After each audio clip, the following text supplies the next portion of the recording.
UPSC IAS, IPS, IFS civil सर्व्हिसेसचा paper एकच दिवस संपूर्ण देशात घेऊ शकतो, तर तलाठीचा पेपर एका राज्यामध्ये एका दिवशी का बरं घेऊ शकत नाही? सेकंड एक पॉइंट असा आहे की जे पण विद्यार्थी पेपर देत आहे त्यांचा मुद्दा असा आहे की सर्वांचा एक इश्यू असा आहे की तलाठी जे सर्वात ग्रुप सी ची पोस्ट आहे त्याला 1000 रुपये लागत आहे आणि यूपीएससी ला फक्त 100 रुपये लागत आहे, ऑफलाईन असून सुद्धा. आता ऑनलाईनची सिस्टीम काय असते हे सर्वांनी खूप चांगल्या पद्धतीने बघून घेतली आहे. मला असं वाटत नाही की कोणाची आता इच्छा सुद्धा होईल की ऑनलाईन पेपर द्यावं बॉस, तलाठीचे किंवा महाराष्ट्र गव्हर्नमेंटचे जे पण असेल.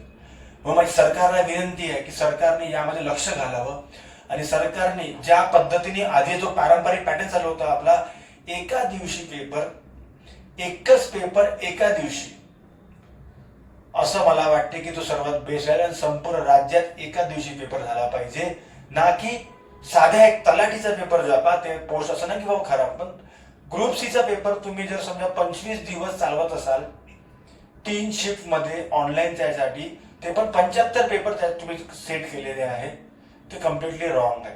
हा तुम्ही ऑनलाईन तेव्हा घ्या की ज्यावेळेस तुमच्या नियंत्रणा असेल, तुम्ही एका दिवशी घेऊ शकता, कारण की यामध्ये खूप जास्त घोळ झालेला आहे. हे नॉर्मलायझेशन प्रोसेस म्हणून करावं लागत आहे आपल्याला की आपल्या सेंटरच नाहीये.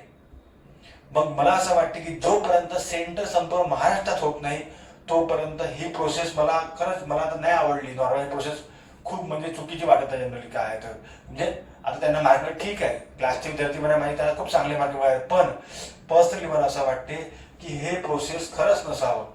180 वाला 155 वर येऊन गेला, 155 वाला 180 वर येऊन गेला. म्हणजे होत काय की तुमची प्लॅनिंग जे आहे, तुमचे रिझल्ट लवकर लागत नाही, तुम्ही 2-2 महिन्यानंतर नॉर्मलायझेशन करताय, तर याच्याने होत असं आहे की मुलांचं जे प्लॅनिंग पूर्णपणे चेंज झालेलं आहे. तर आय होप की विद्यार्थी या संदर्भात बोलतील आणि या संदर्भात मी काही व्हिडिओ बनवलेला आहे, तो तुम्हाला सर्वांना बघायचा. तो व्हिडिओ निअर एक खूप चांगल्या पद्धतीचा व्हिडिओ राहील विद्यार्थ्यांनो. त्यामध्ये तुम्हाला काय करायचं आहे, कसं काय करता येईल हे तिथे सर्व गोष्टी मांडलेल्या आहेत मी. तर आय होप सर्वांना या गोष्टी आवडेल.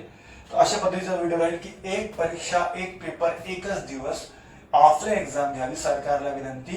आणि नॉर्मलायझेशनचा जो घोळ आहे हा घोळ, तर मला असं वाटतं की सर्वांना हा व्हिडिओ आवडेल सुद्धा. सर्वांनी हा व्हिडिओ बघा, एवढेच खूप चांगल्या गोष्टी सांगितल्या विद्यार्थ्यांना मी. ठीक आहे, बघूया आपण नंतर तो व्हिडिओ संदर्भात काय तुम्हाला बोलतोय आणि तो व्हिडिओ सर्वांना शेअर करा मॅक्सिमम.